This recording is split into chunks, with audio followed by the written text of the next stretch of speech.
Welcome to the Jill on Money Show. It is Friday, December 10th. It's my dear friend Bab's birthday. I've got a lot of Sagittarian friends, so I like to give them shout outs. Happy B-Day, Babs. Is it your birthday? Are you a Sagittarius? We'd love to hear from you. All right, we'll hear from anybody. Let's be honest. If you've got a financial question, go to our website. It's jillonmoney.com, jillonmoney.com, and click the contact button. If you want to come on the show live, Mark will do everything. If not, we'll bang out these questions as they come in, and they're piling up, let's be honest. But go to the website. If you want to click the contact button, the other thing you should do is sign up for our free weekly newsletter. Okay, John writes... He says, I'm wondering if my wife and I should, upon retirement, which is in about 5 years, continue to pay the mortgage. There's $1,800 a month payment. That's what it costs them. He's got a $200,000 balance, 3.75% for the next 23 years. Or he could pay it off with money from his investment account. Oh, he must have a retirement account. So here's what it is. He says, I would need to take out about $300,000 to net after taxes, the $200,000 needed.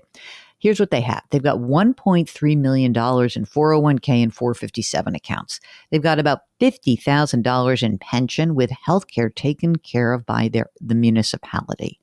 They both receive about $2,000 each from Social Security. They've got no other debt, no mortgage. They need about $1,200 a month to keep the house going. Obviously, those numbers rise with inflation. I'm 56. My wife is 55. I'm not in favor of this plan. What about you, Mark?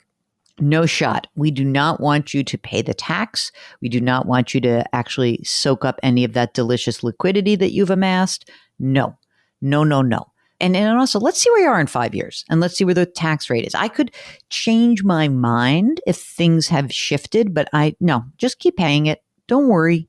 Exactly. You've got guaranteed income. There's no reason to stress about any of this. Okay? Gretchen writes, hello, Jill. I am 58 and a half years old. I'm married. My husband is 55 and a half. I love these half years. They own a home. $87,000 is left on the mortgage, a car loan with about $14,000. They've got almost $100,000 in savings, and she says, I don't know what to do with it.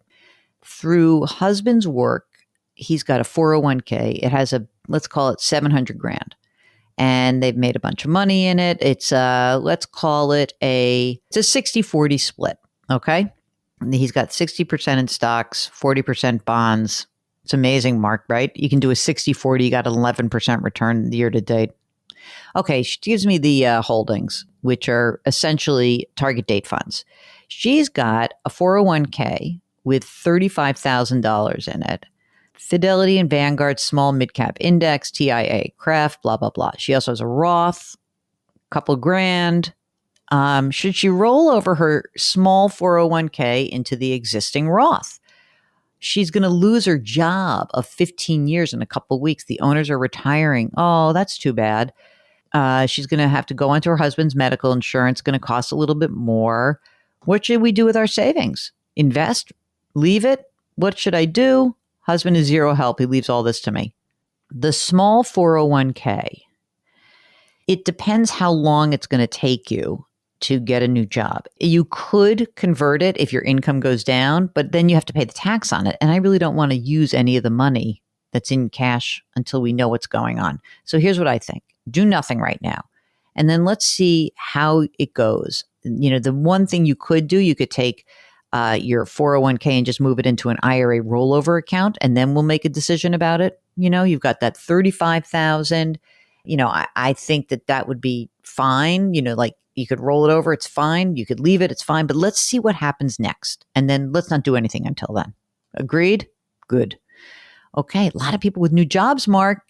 Here's what Lisa writes.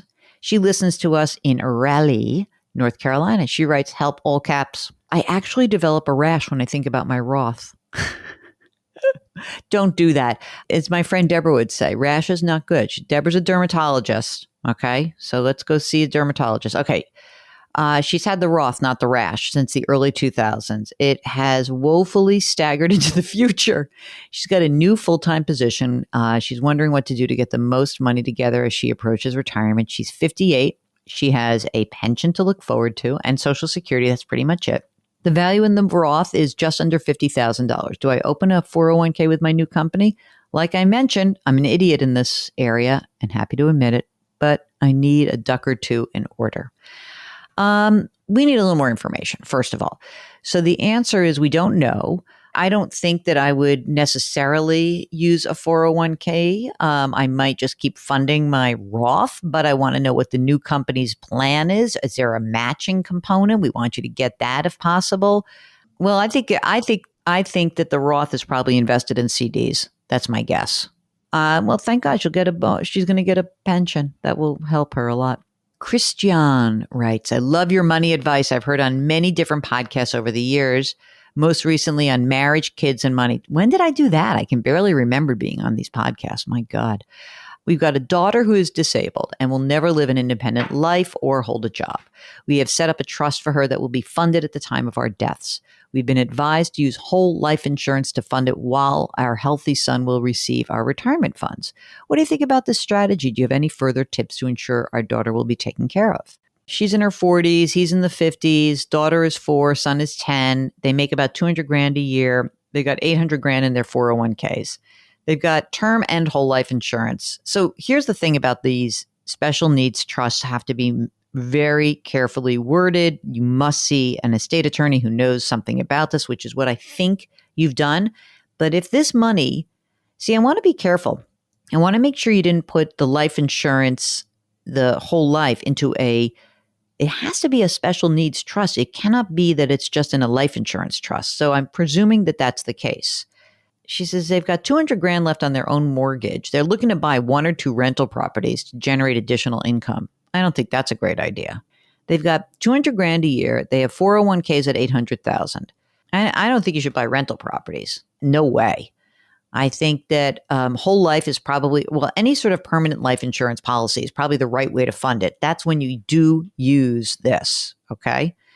I think that it's important that you understand that when you buy these policies, they're funded and everything, and that's good. There's not a lot of risk, but that's the use of whole life. Whole life takes you through your whole life, and you're going to need that. So I don't know. I really don't think I would want to buy rental property. I think I'd stay away from that. Okay, this is from Joe.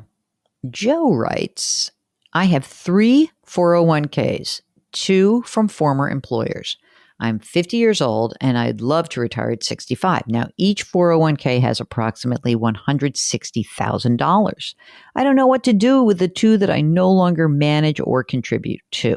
Should I roll them into my current 401k? Should I roll one or both into a Roth? The question is whether I roll into a traditional or a Roth. Okay, Joe, we don't know a lot about you. So here's what I want to know. I want to know, how much money do you make? And if you wanted to convert some of your 401k money into a Roth, you'd have to pay the tax that's due. So that would mean you're sitting on a big boatload of cash to pay that tax. And I'm wondering if you do or do not have that. If you don't have it, what I would do is I would consolidate everything into your current plan. I mean, we love Roth conversions, guys, but if you don't have the cash to pay the tax due, it does not work. Okay. And I'm not sure that many of the people who call in and write in, a lot of the people who are thinking about these conversions, you really have to be careful not to soak up all of the liquidity that you have outside of retirement to do the conversion. Okay. All right. This is from Lauren, who writes, Hi, Jill and Mark. No question. Just wanted to let you two know that, unsurprisingly, Jill on Money was my top listened to podcast of 2021. Spotify does their yearly wraps and told me that I've listened to over 1,500 minutes, 25 hours of your pod. Whoa. Lauren, that's so nice. She goes and says, thank you for all of your hard work at producing and creating a great program. I'm sure I'm not the only one in a better financial place because of you. Hey, Mark, that's nice, right? Thank you. We are delighted that you are joining us on this journey, and we are really grateful for that. This is all about you guys. We started the daily podcast back in March of 2020, March 14th to be exact. We love this podcast. We love our sister podcast called Eye on Money. We love our terrestrial radio show. We love what we do, and it's because of you guys. So thank you very, very much. It's Friday. We do a little business. Our music is composed by Joel Goodman. Mark Talercio is the executive producer and head honcho of all things Jill on Money. We are distributed by Cadence 13. Now, Lauren, you did something very nice for us. You did put your hands metaphorically on our backs, and we thank you so much for that. So everyone listening, deep breath, grit, growth, grace. We'll talk to you tomorrow. Thanks for listening.